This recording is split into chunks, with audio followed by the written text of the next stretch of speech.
And now it's time for another visualization tool, the box and whisker plot. There's a lot of detail for this one, so strap in and let's get started.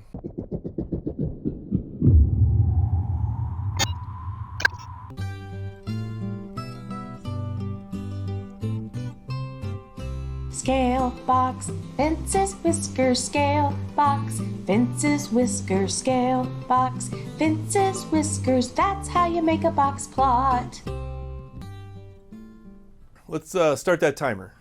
To make a box and whisker plot, aka box plot, you need to know a few things. The first is how to put together a 5-number summary from a data set. The steps to putting a summary together are as follows. 1. Sort the data. 2. Find the min and max values.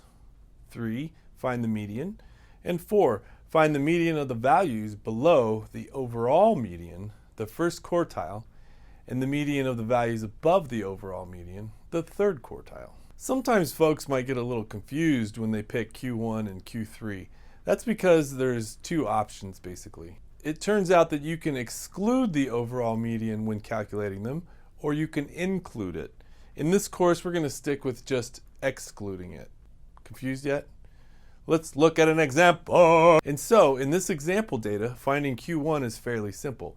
Just get the median of the values below the median, in this case, excluding the overall median. And for Q3, get the median of the values above the median, also excluding the overall median.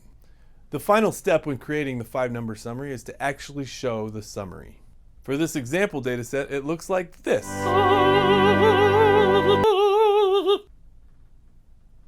Alright, so now that you know how to create a 5-number summary, the next step you need to learn about is identifying and showing any outliers. For this we use two formulas, values below Q1 minus 1.5 times the IQR, and values above Q3 plus 1.5 times the IQR. To find the IQR number, you simply subtract Q1 from Q3.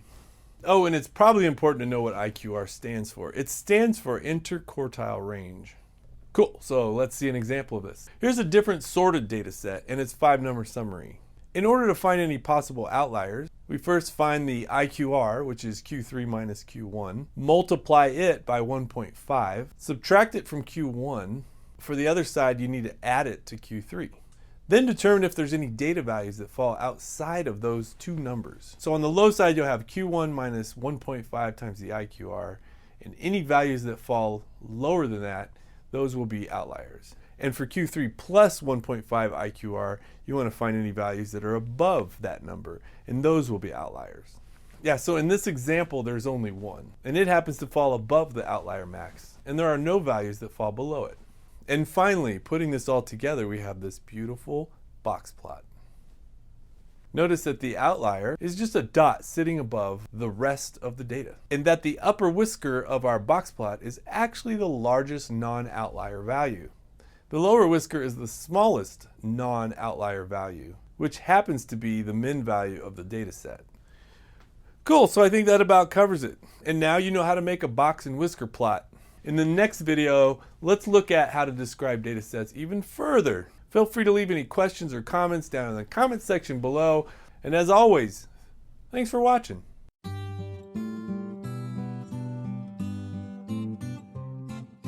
Scale box, fences, whiskers, scale box, fences, whiskers, scale box, fences, whiskers. Put those outliers on.